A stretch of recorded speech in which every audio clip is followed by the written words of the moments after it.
Alright,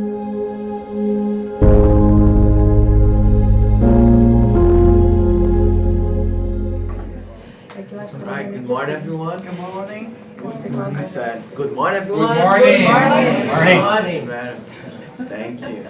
Welcome everyone. Welcome for those watching us through the internet. It's a pleasure to have all of you here.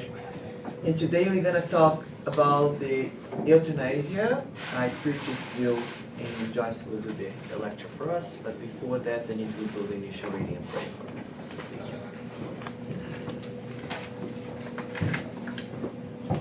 So I'm reading a passage of the book Happy Life from Vivaldo Pereira Franco. There are many people worried about the harm that others may do to them. They transfer to their neighbor the responsibility for their own failures and constantly discover enemies everywhere, fleeing from an indispensable clear self-analysis. They wander along paths of evil doing and accusations. With such conduct, they wound, harm, and perturb others and are not aware of the evil they have succumbed to, and which they are helplessly moved around by. The evil which resides in every individual, this is what makes a man bad, a pernicious element in the social context. So let's close our eyes, connect ourselves with the light and the warm environment that surrounds us. Jesus, our brother, our master, we ask for your guidance today, that we could open our hearts to the message that will be given by our sister Joyce. That we could take the responsibility to our bodies, to ourselves, and to the work that we need to do in order to fulfill all the good wishes that you have for each one of us. That we can work in our self-development and enlightenment through study, through prayer, and through actions. That today could be a moment that will bring more light and more knowledge that we can use to achieve our goals. So be it.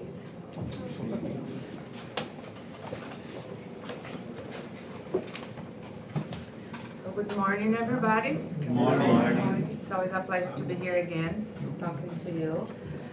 And today I have that topic that once I started, I realized how difficult and challenging it is.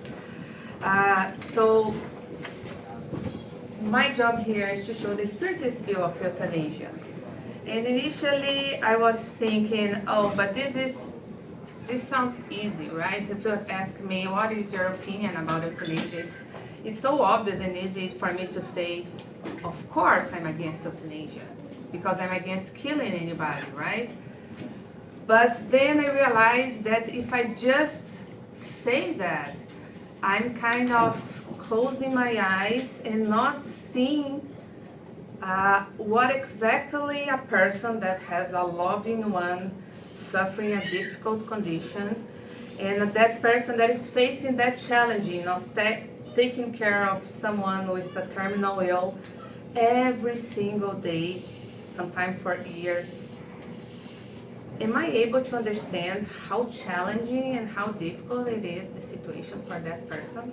So if I just say, of course we are against euthanasia, I'm kind of judging those persons too that for a moment think about euthanasia or even practice euthanasia with someone else, right? So I'm not being compassionate enough. I'm not having empathy for those brothers and sisters. So my idea here today is, first of all, show the Spiritist view, of course, based on what Kardec told us, based on all the basic books from Spiritism, but also bringing up the understanding and empathy for those who are facing those moments. We need to understand why they make that wrong choice as well. It's very similar to women that decide to go for abortion, right? It's kind of a similar and very sensitive topic.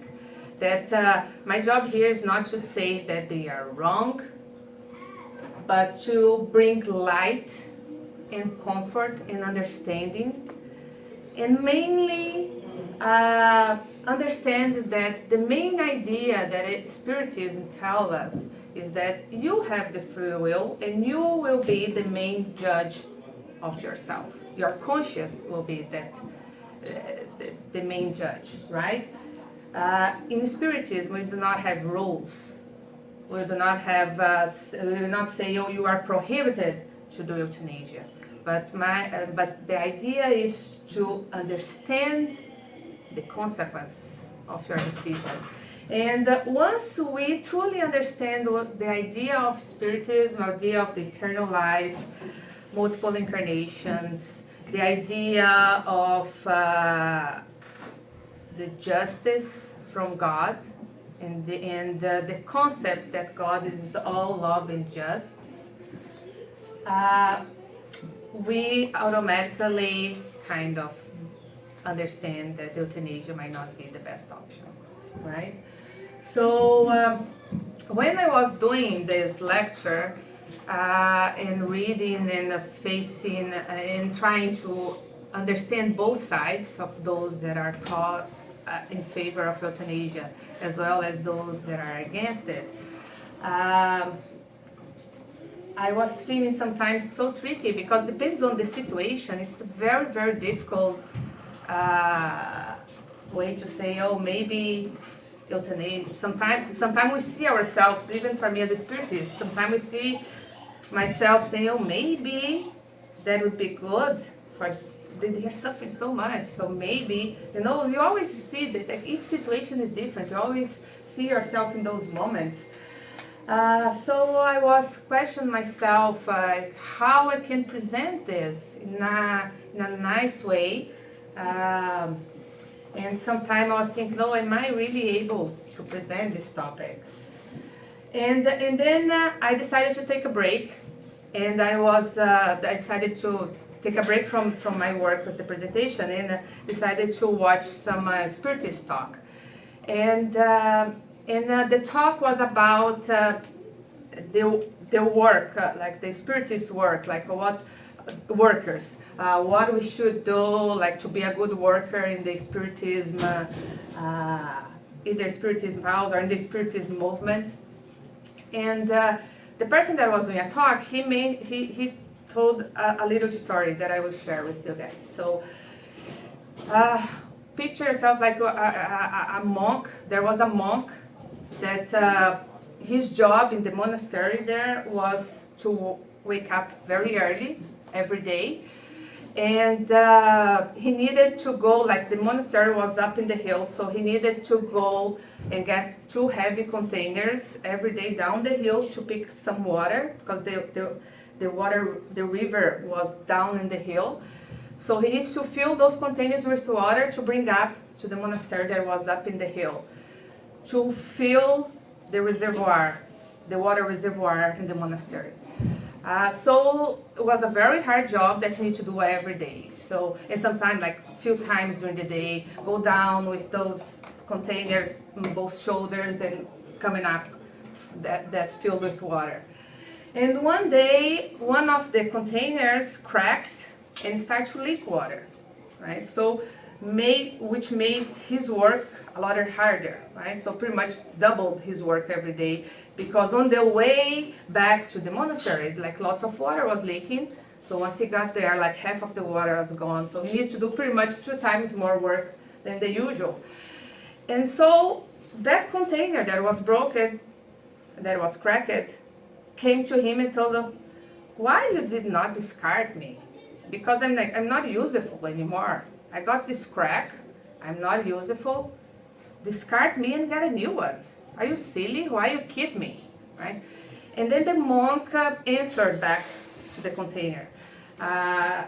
See, every day my chief, like our leader here, he wake up and he looked through his window and he thanked to God about all the flowers, the beautiful flowers that are flourished every day through the way that we walk every day. And do you know why we have such a beautiful flower field? It's because of you that are like a not useful container. And so that's pretty much a correlation for comparing that container, that injured, cracked container, to us that wants to work in the Spiritist movement, right? We are exactly, and that's how God sees us. We are exactly like that cracked container, full of imperfections, full of problems, but with a lot of opportunities every day to share some light, to share some love, and to help someone to flourish, right? So when I see that, I was preparing my talk and said, oh God, help me to really be that container, and maybe even in this challenging topic, I can spread some knowledge and some compassion, some comfort for those who are facing those situations, that at least they feel that they are loved, and that Spiritism has some loving words and comfort for everybody in every single situation. So I hope that I can get there. So I have some disclosure to this topic, specific to the topic of euthanasia. I am Spiritist, so I will always be in favor of life. But again, knowing that we need to have compassion, understanding, and no judgment for those who, for some reason, and there are numerous reasons, decided for another choice. And I'm a physician, specifically anesthesiologist, which we like. I totally understand how easy it is to take someone's life by a single injection, or I mean, it's something that is right there. It's easy. It's just a push. But there are lots of consequences involved on that, right? And also, as a physician, I will disclose that one of the things that we do when we graduate is the Hippocrates oath, right? That says, first, no harm. So I always try to put that on my work, and think about that all the time as the main principle, whatever I do. So there are some concepts that I think it's important, because in this world there are, around the euthanasia topic, there are many different terms, and if you read about it, you see different terms, and can be a little bit confused for people to understand, and sometimes those terms are misused as well. So I try here to make it simple, for our understanding. Euthanasia, what is exactly that word? So it comes from Greek. It's the term means like kind of good death, right? So it comes from the eu, it's from well or good, and thanatos means death. So it's the practice of intentionally ending a life to relieve pain or suffering. That's the idea behind it, right? And based on that concept, it's divided on passive euthanasia and active euthanasia. Passive euthanasia is pretty much when we withdraw the care, and we allow that individual to passively die, right? And active euthanasia is when we go there and actively give a medication or something that will directly shorten their lives. In many countries, there are a lot more countries that only allow passive euthanasia, but there are some, including Canada, that allow active euthanasia. And sometimes passive euthanasia is also mixed with assisted suicide, because they are in some ways sometimes similar. But the idea of assisted suicide is that the patient by himself will do the action of shortening their lives. There will be a physician or a healthcare worker or someone that will assist him or her, but he or she will be the one practicing, either by injecting or taking something out or like doing the action. Okay? Another term that's important to know is called dystonasia, because also here I want to mention about the consequence of euthanasia, but also explain that the purpose is not for us to defend what is called dystonasia. What that means is when we go for life no matter what, right? And nowadays, with all the technology in medicine, we can really keep someone alive forever, kind of, right? Because we can keep the machine running and with drugs, we can keep the heart beating, we can keep things going, and sometimes that can be futile, useless. So that's not good neither. Because in Spiritism, and we're gonna read, like we're gonna understand that better through the talk today. Spiritism is in favor of life always, but it is not against death. We need to understand that death is a normal process in our journey. It's part of our journey here on earth. And we need to accept that and understand that death will come, right, for all of us. So the idea is not to fight against that all the time, no matter what you do. So there are consequences of dystonasia as well, and it's not beneficial for the patients. And the ideal, and that's mainly what Spiritism defends, is what we call orthothanasia. That is the art of promoting a humane and correct death, not subjecting patients to misthanasia or dystonasia, and at the same time not abbreviating death either. So we do not want to push him to death, but we do not want to fight against death by all means. Which means that the orthothanasia is what we call the natural death. And sometimes, in some situations, it's challenging, it's difficult to get to this perfect way to die, right? Because sometimes things doesn't go the way we expect. So I'm not sure if you guys are going to be able to read this table here, but pretty much show the current situation. I think this is the most updated one. This topic is always changing. There are many countries that are discussing this all the time about changing the legal system, and there are lots of discussion around this topic.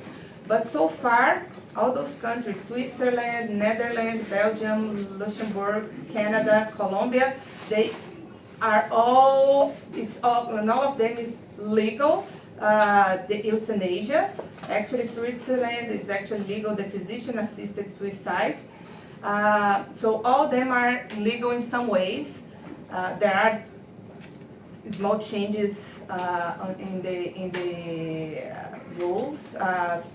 Some change the age. Most of them are above 18. But even, for example, Colombia, after 6-year-old, they allowed. Most of them, they require a diagnosis of terminal disease, but some of them, as you see here, including Canada, the required diagnosis is not totally required. So I mean, there are many changes, but bottom line, those are the countries that are kind of legal. Some of them, we have what is called the euthanasia tourism, like people go there because they know that in that country is possible, legally possible, so they go there to die. Canada, this is not possible. The euthanasia here, it's only for Canadian residents, so foreign people cannot come to get that. But anyways, those are the countries so far, and probably this will grow with time, because there are many countries discussing that and considering that as a possibility and so on.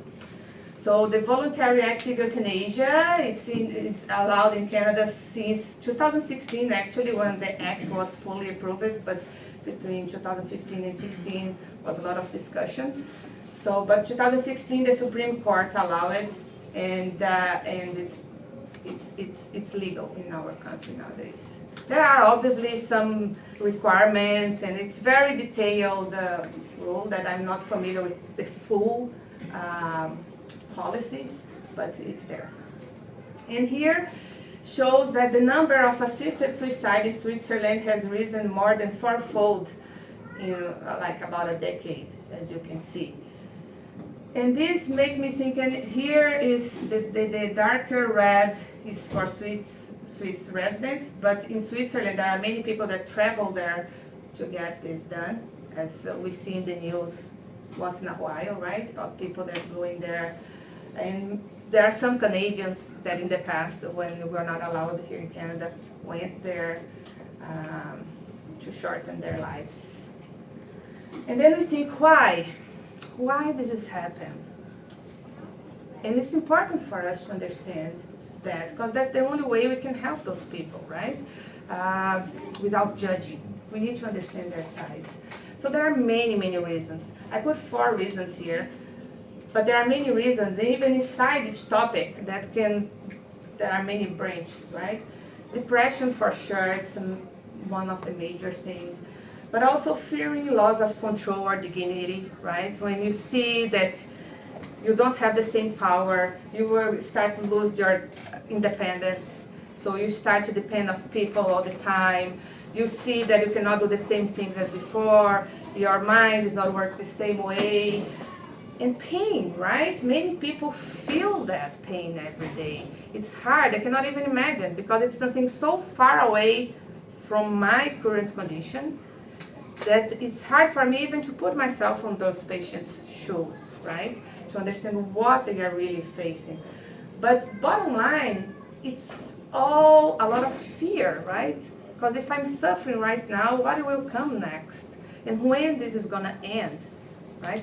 And this is, if we start to think and reflect on this deeper and deeper, we realize that it all comes from a lack of knowledge about the meaning of life, the meaning, the understanding of us as an eternal human being. When we have all those fears and when we are so scared about our current situation, it's because we do not understand that is so temporarily. Whatever pain or suffering we are having right now, it's gonna pass, right? And in this moment is a very tiny, very small moment in our whole journey as an immortal spirit. If you don't understand that, we'll never be able to fully accept the situation, and you for sure is gonna, like, will opt and will decide to shorten your life, right? With the wrong idea that by shortening your life, you are shortening your suffering and your pain. So one of the books about the euthanasia topic, they ask this question: is that allowed to a human being to destroy something that he cannot create, right? Because we are all creation of God. We cannot create life. So why we feel that we are able to cut it, right? It's something to think about it, but at the same time, understanding that the only way we here, that we have the privilege of understanding Spiritism and understanding our condition as a mortal spirit, the best way that we can help and with some consolation and comfort for those people is by trying to teach them, or at least share with them, this understanding about immortal life. Like, that's the only way that they can kind of cope with the situation and start to understand why they are suffering that pain at the moment. So now I'm going to go with some different passages from different Spiritist books that give us a better understanding about what is the Spiritist view and what is in Kardec tells us about this. And help us to understand better this topic. In the Spiritist book, question 953, it asks, when individuals see an inevitable and terrible death in front of them, is it wrong to shorten their suffering by a few moments through voluntary death? And the Spirit's answer, it is always wrong not to wait for the term set by God. Besides, how can they tell with certainty whether their time has indeed come, despite appearances, right? Because in our eyes, it looks that the time of that person is coming, because it truly looks that that person is dying. But our eyes see only the matter there, right? We don't see beyond that. So, or whether they might receive some unexpected help at the last moment. And we also see that all the time, right? Those people that doctors say 2 days, it's a week, it's a month, and they actually live a year. Okay, so how can we know that it's the time for that person to die? It's impossible, right? And how can we know what will be how important would be the days that are still to come for that person? And we also need to remember that the trial is not only for that poor patient, it's for the whole family and friends around him or her, right? Because it's not only him that is facing a difficult moment. It's extremely hard for the family around it to share that moment too. And for the care providers that needs to take care of a terminal patient, it's extremely painful as well. So for sure, everybody's learning that situation. And I will go even beyond. I would say that there is a trial for the healthcare team as well. Because as a physician, I can say I really learn a lot with those situations. Nurses, doctors, like physiotherapists, like everybody that is seeing those patients every day, like it's a learning process for everyone. Even when the patient is not close to you, is not your family member. So by cutting that life short, we are wasting and losing that precious opportunity for everybody to grow. And we would never know how much they would grow together, right? So inside that answer, there's also another question. We admit that suicide is reprehensible under ordinary circumstances, but we are supposing a case in which death is inevitable and in which life is only shortened by few instants. And the Spirits still say it is always a lack of resignation and a lack of submission to the will of the Creator. So no matter what, if you cut the life short, it will be a lack of understanding of you as an immortal spirit, right?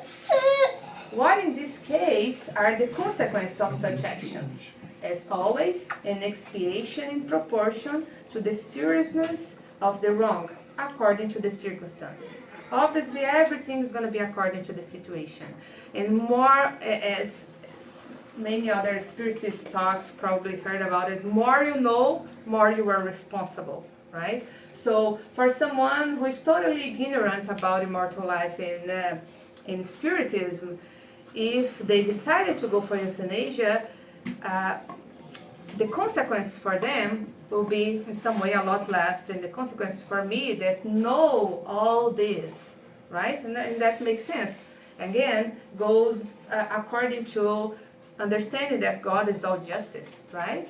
And also this goes according to what I said initially, that the main judge will be your conscience. If you don't know about that, your conscience will not judge you later on about what you decided. But once you know, I can tell that after making the wrong choice, for sure your conscience will be on your step all the time, right? You know why you did that, since you knew that that was not the best way to overcome this trial, right? So in Gospel According to Spiritism, in chapter 5, in topic 27, it asks, should we put an end to our neighbor's trial? And it's a long answer, right? I feel like I just summarize here, but I recommend everybody to read the chapter 5, the item 27 and 28. They are all about the idea of euthanasia. So all of you are on earth for expiation. All of us are for that, right? Different types of expiations and trials, but we are all here for that. But also all of us, without exception, must employ our efforts to mitigate our neighbor's expiation according to the law of love and charity. This means that I understand that euthanasia is not good.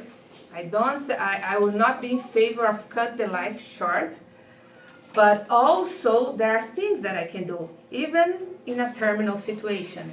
I can always provide comfort, either by praying or by going there and talk to their family, giving my support. So those are the things that they mention here that you can do to mitigate your neighbor's suffering. And this is our job for all of us here. So there's always something that you can do. Even in a situation that seems that, oh, there's nothing that I can do here, just gonna wait for the death to come. Okay, I can either cut it short as euthanasia, but if that goes against my beliefs, there's nothing else I can do. Yes, of course there is. And that patient needs us as well, right? That patient facing that situation need our compassion, our love, our prayer. I was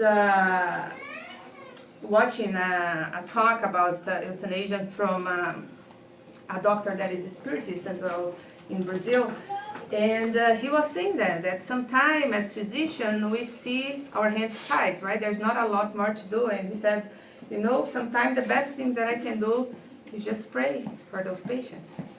And this is not something small, it's actually a huge thing that can give lots of benefits for that patient. Because again, that suffering and pain that we are seeing is something that is just in our eyes.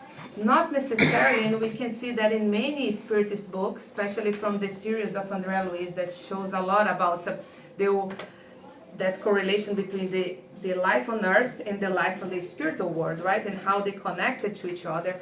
So they are very good books for us to better understand this. They show us all the time that many times we are here crying for someone that in our eyes is suffering a lot, but that spirit, according to their, like how much they deserve, they are receiving so much support from the spiritual world, from the spirit benefactors, that they are not suffering that pain that we think they are, right? And we see that a lot, especially on those moments, like the last few hours or few days in life, when the spirit is starting to disconnect from the material body.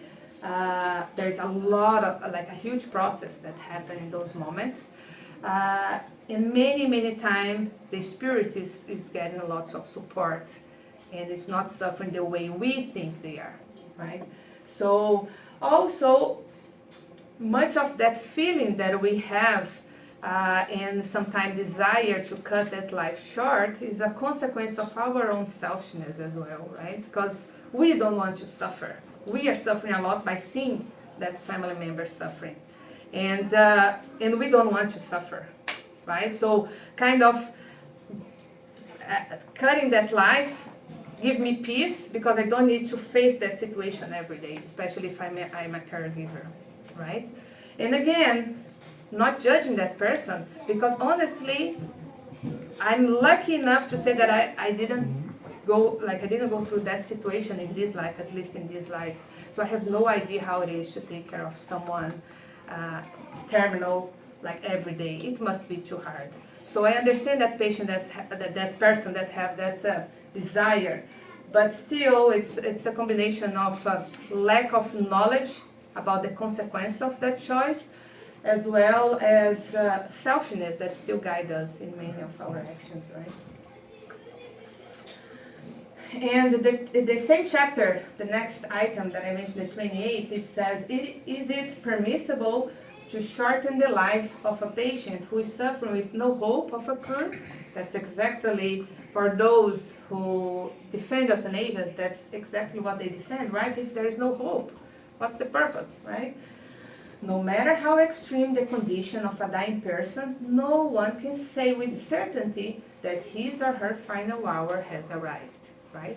We like, even with all the technology of medicine, there is no test, there is nothing that can tell for sure that a doctor can say, oh, his time has arrived. Like, we don't know, right? The materialist who see the body only and does not consider the soul cannot comprehend these things. That's exactly the idea that I mentioned initially, right? But the Spiritist who knows what happens beyond the grave knows the value of one last thought. And we see that a lot. Again, I bring back the examples that André Luiz brings to us, especially books like Workers of Eternal Life, or Life Eternal. Yeah. And that mentioned many examples of people discarnating. But I would say that pretty much all books of André Luiz will tell one or other example about the value of that last thought. Like all the things that happen between that spirit that is discarnating and all the family environment, the friends, like everybody that is involved in the situation, right? Sometimes it's a minute, but it's that minute that triggers to that spirit the idea to forgive, the idea to understand his mistake and forgive himself or forgive someone else. So if you cut that moment, you're probably going to create a lot of more suffering in future incarnations, because they will need to come back to redo that process, right? So mitigate final suffering as much as you can, as I said, by consolation, by decreasing pain. Spiritism does not say that you should suffer or feel pain until you die. No, that's not the idea, because sometimes we have the wrong idea that as a spiritist, we have to have a resignation and understand your pain and kind of say, okay, it's very painful now, but that's okay, I will keep this pain. No, it's not that idea. It's understanding the process, but always try to find a way to decrease your suffering, either just by changing your attitude and understanding the process that you go through. Probably will decrease a lot the physical pain that you are suffering. But also use, like, medicine has evolved so much and palliative care has evolved so much for a purpose, right? All that was something allowed by the spiritual mentors to evolve in order to help all the patients that are suffering those situations. So mitigate all suffering is something good. It's something that we should look for as much as we can. But guard against shortening life, even for only a minute. For that minute might save many tears in future, right?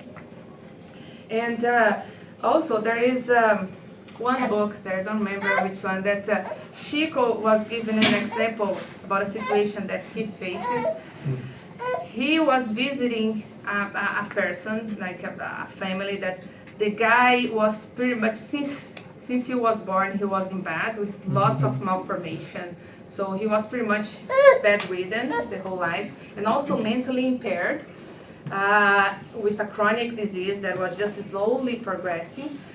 And someone asked, and of course it was a very poor family, very poor condition, and still they need to take care of that individual, which was like another burden for that family.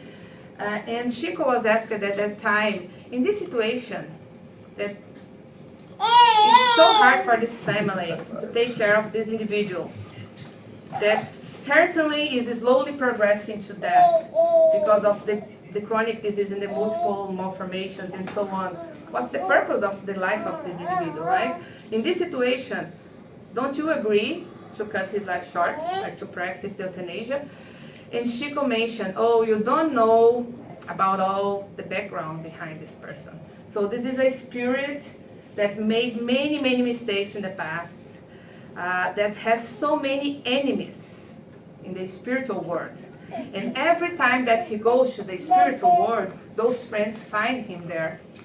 And like go against him all the time, that actually being incarnated in this body protect him from those spirits to reach him. So that when I read that story, it made me think in the other side too. Because I think, oh yeah, but that's true. Sometimes our incarnated life can be a way to protect us as well and give time, as Chico said, this situation for him actually protect him from his enemies, spiritual enemies, until those enemies have some time to forgive, and the time will be essential for them to forgive each other and kind of start to correct their previous mistakes, right? So that incarnation was important. If you cut his life short, to our eyes, we are cutting his suffering, but we are actually making it a lot worse, because he will come back to the spiritual world and face those enemies, right? So there are many things that we need to consider.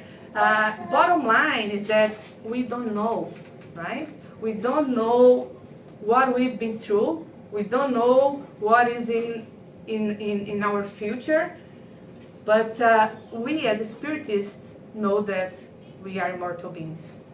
And nothing happened by chance. So we need to have that understanding and have faith and truly believe that there is someone guiding us all the time, minimizing our suffering. We need to trust on that and do our job, right? Once we do our part, the support will come. And this is, I'm not sure if this book is translated, but it's The Consoler would be the name in English. And it's a book of questions and answers as well, from Emmanuel. It says, can euthanasia be good in cases of incurable disease? Man has no right to euthanize in any case, even it is the apparent demonstration of benevolent measure. Because also that's how we feel, right? We really feel like no one is in favor of euthanasia because they are a bad person, because they want to murder someone. That's not the idea for those who defend euthanasia, right? They truly think they are doing something good. Prolonged agony can have a precious purpose for the soul, and an incurable disease can be a tool to clear the spirit's imperfection in its journey towards the sublime acquisition of virtues for the immortal life. And again, the only way you can understand that, if you understand that we are immortal beings, that the life is not only this moment here, right? So otherwise, how can we expect that our brothers and sisters outside do not defend euthanasia, right? If they only see the life as this moment here, as the matter, for sure you're gonna defend to cut that suffering short, right? It makes sense. So moreover, God's designs are illimitable, and man's precarious science cannot decide on the problems associated to the spirit's need, right? So science is not able to really give the answer what that spirit needs. So that's why we need to, knowing that the life is eternal, that this passage here is just a short moment of our journey, knowing that all the suffering, they will pass, they shall pass, is what makes us understand that there is something else, nothing happened by chance, and we need to really trust on that, and trust that there are spiritual mentors taking care of us. Therefore, it is not up to anyone to stop the process of suffering through euthanasia. The death of the body does not nullify the one's specific need at the multiple stages of spiritual growth, right? So if by any chance we decided to cut that suffering short, to cut that life short, we will not nullify all the things that that spirit needs to go through. So by understanding the multiple incarnations and all the law of justice, we know that we are just postponing the problem. And maybe, and almost certain, we are making that problem even bigger and more difficult to be solved in the next time, right?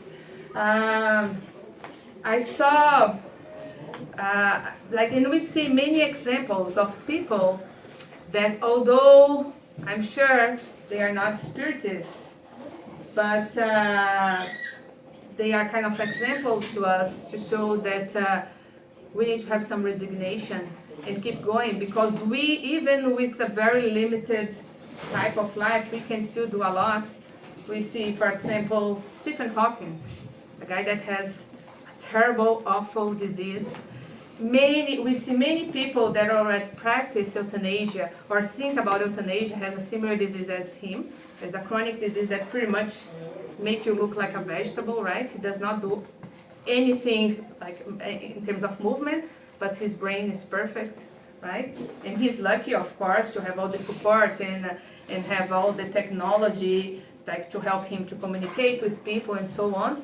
But look of how many things he was able to do in this life with all those limitations to help the evolvement of physics and all those things that I don't understand, but they are pretty incredible. So even in a body that say, you look in our eyes, look like this is useless, right? How come you can live in that life? And again, I don't know his background. For sure, he's having all that limitation for a reason, okay? But thank God he decided to stay. I don't know what are his beliefs in terms of spirituality, but he said yes to life, and he's still like with his own struggles keep going. But he was able to give us a lot of knowledge in many aspects of science, right? That are truly important for us. And like him, there are many other examples, and even small things. Don't need to be huge personality like him, but in any size, right? We see all the time how important those situations are for the people that are involved.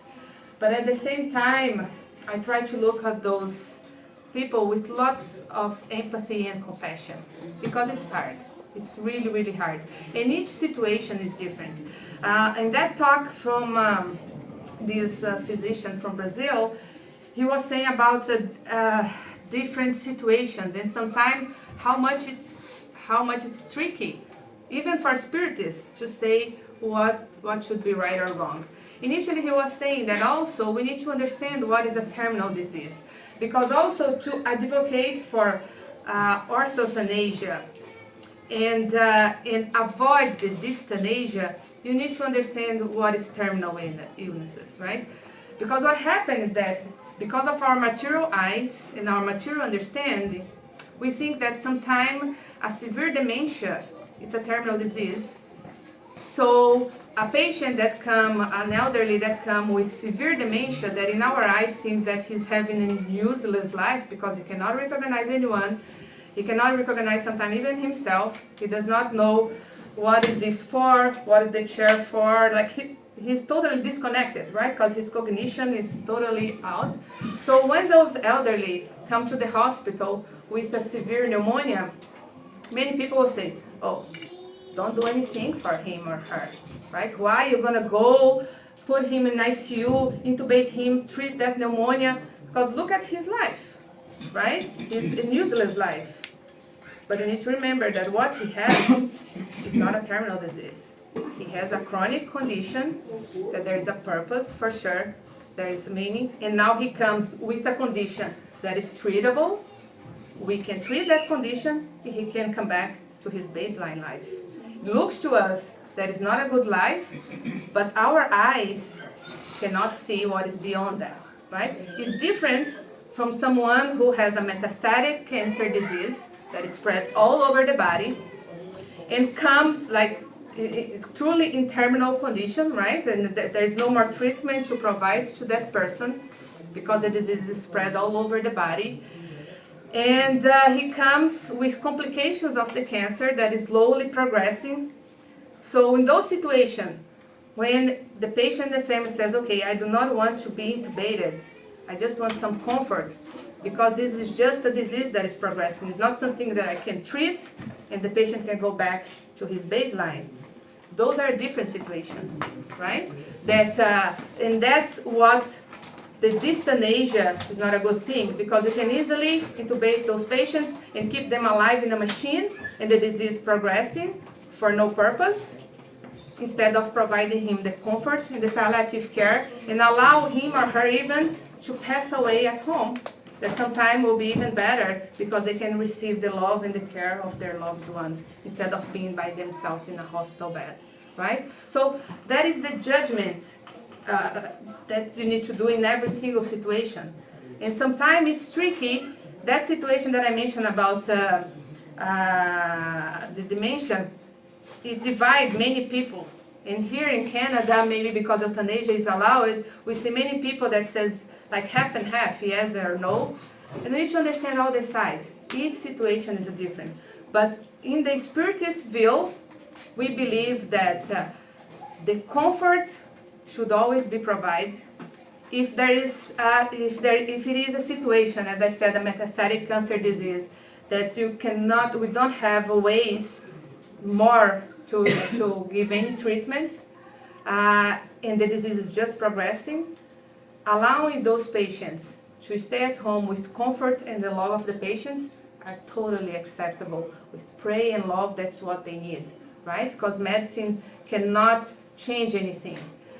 But in a patient that has other problems that in our eyes look terminal, but is actually a chronic condition, either a malformation or like dementia, some neurological problems, but they still can live, and we just have another condition on top of that we can treat, we should always go for that. So that's what Kardec tells us based on all the law of justice, like all the laws of God. But again, it's just, I brought those examples just for us to know how tricky sometimes the situation is, right?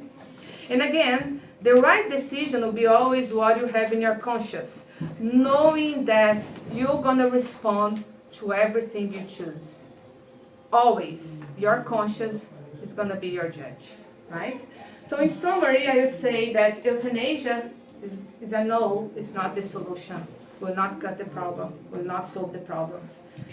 Dystonasia should always be avoided. We should value life, but we shouldn't be afraid of death, which should be a natural and dignified process for every human being. And the euthanasia is the ideal, right? When we can allow that person to have a natural death with as much comfort as we can, with the love and support of their loved ones. And Spiritism is always in favor of life, but we are never against death neither. We know that death is part of the process. We understand what happened after that.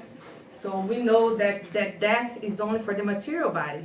The spirit will always live, right? The spirit never dies. And remember that you are, every single person here, you are an instrument of God. So you are here for a reason. You are learning about Spiritism for a reason.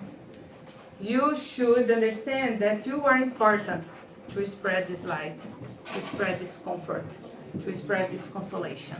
Because it's a truly real consolation when you understand the laws of God.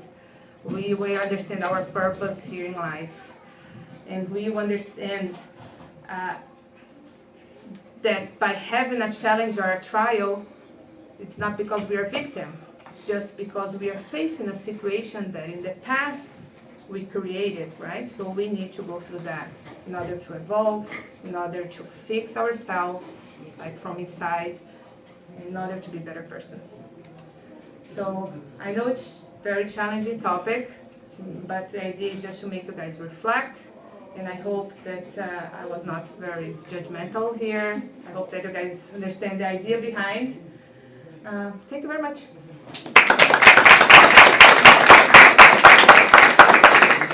Thank you very much, Joyce, for taking this lecture.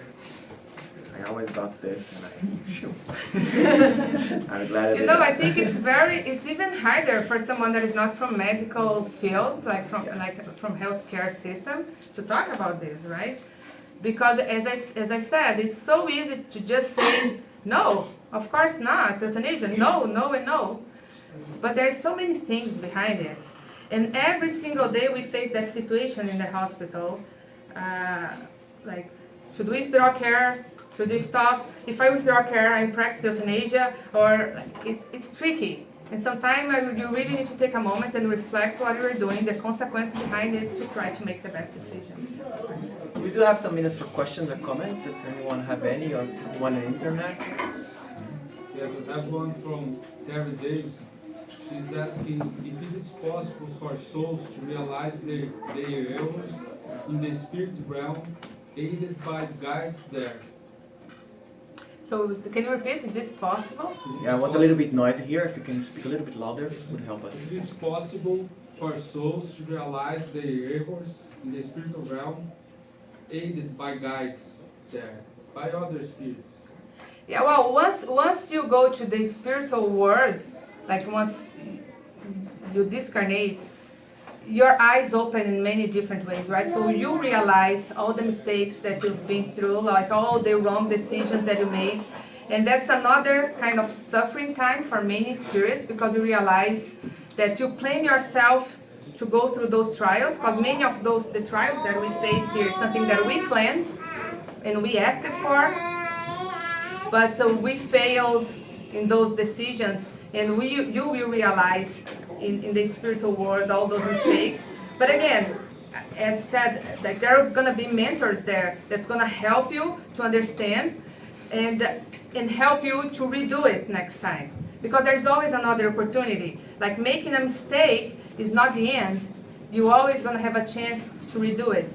And I hope that I was able to answer the We made question. a decision here, it's kind of more stronger effect than the decision over there. Oh, absolutely, absolutely. Because here on earth is the time, and that's the reason that we incarnate, and we will continue to incarnate. The purpose for the incarnation is for you to be able to overcome those trials. If you don't take the chance now, you're gonna need to come back, and sometimes even in a more challenging situation, to redo it. So we cannot progress the same way only in the spiritual world. So that's why it's so important, every single decision that we do now. Although we are immortal beings and the life goes on, but every time that you are in the material world is when the challenges is harder for you to make those decisions, is when the time that we can show that we progress, that you are a better person. So if you are not able to make the right decisions at this life, you're going to need to come back. You are not able to fix that just in the spiritual world. Our time in the spiritual world is like another school that also help us, but kind of prepare us for another incarnation with those challenges. And those challenges can upgrade, depends on what we did in the previous lives. But yes, only in the incarnated body that you can clear yourself from all those imperfections. So if you don't take the chance now, you will need to redo it in another incarnation. Very controversial topic, I agree. Something that I just would say that the shortening life is a very generic term. Mm-hmm. And I got into this situation with my family recently, where I was the guy saying, but wait, so someone is needing help and you're not providing help. It took me like a couple of years to understand the other side, and to understand why the other people in the family was saying no. My suggestion for someone who is leaving that is talk a lot with the family and try to talk with the person, patient too, if the patient before is conscious. or until the person can fall. Yes. Right? Yes. Absolutely, because I think it's very difficult sometimes to see if you are not practicing the dystonasia that I mentioned, especially with a very close loved ones, because we like our selfishness, they guide us either to decide to cut that life short because you don't want to suffer anymore, but at the same time also to keep us wanting that person by all means beside us because we don't want to lose them, right? Especially, and that is even more difficult with parents, with kids, because like you don't want to lose them. It's hard for you to accept.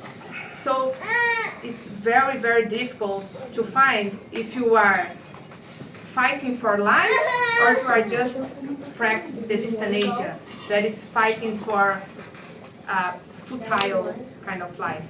And as you said, I mean, each situation is different. And discuss with your family members is the key. And try to reflect, read the books, sometimes go even talk to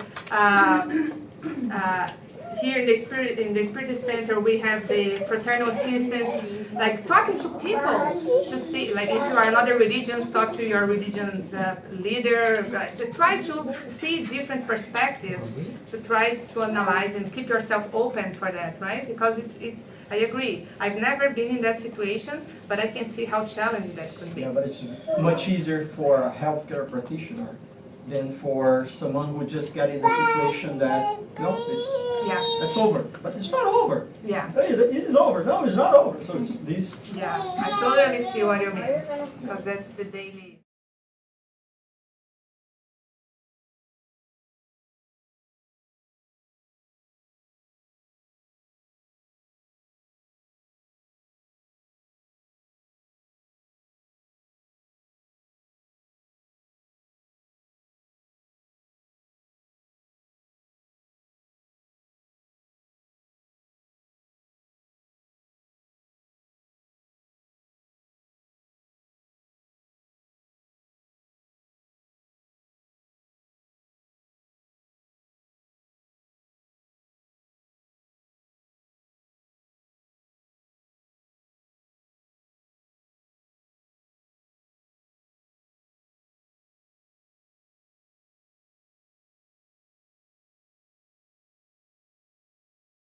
Suicide. That patient is just using the other instruments to shorten his life, right? So this is still a suicide.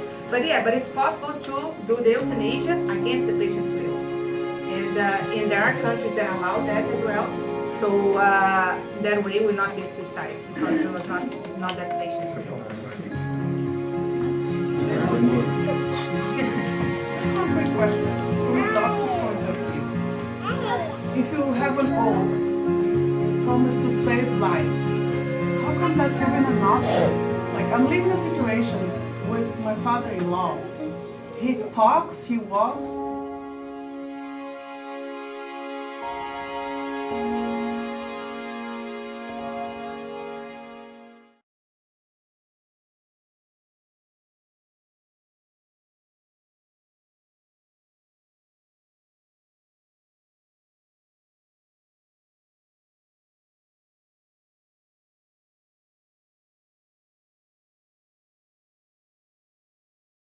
Vegetable.